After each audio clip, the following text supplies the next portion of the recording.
Okay guys, mana orang-orang Lipis hadir dekat ruangan komen sekarang? Sebab kali ni aku nak membottom dekat Sungai Lipis guys. Pagi ni aku turun mancing berdua. Ikan target tak kisah, asalkan ada hasil untuk bawa naik. So kalau nak tahu ada hasil ke tidak, jom layan video ni sampai habis. Dapat lah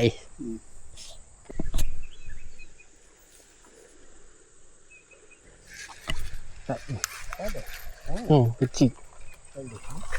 Kecilnya lah comel.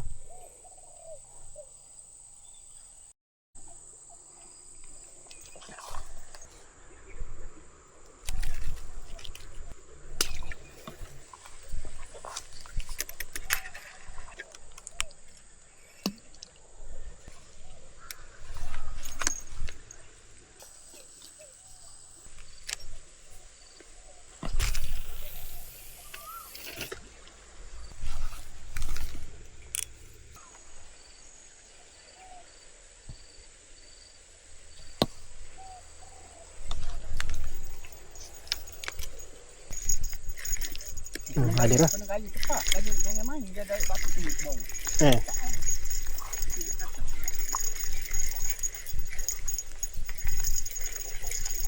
Dah lah. Bau. Ni, ikan lawe.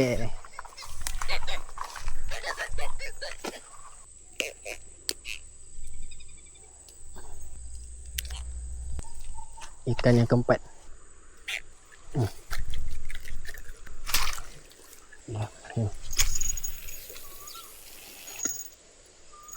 Kecilnya.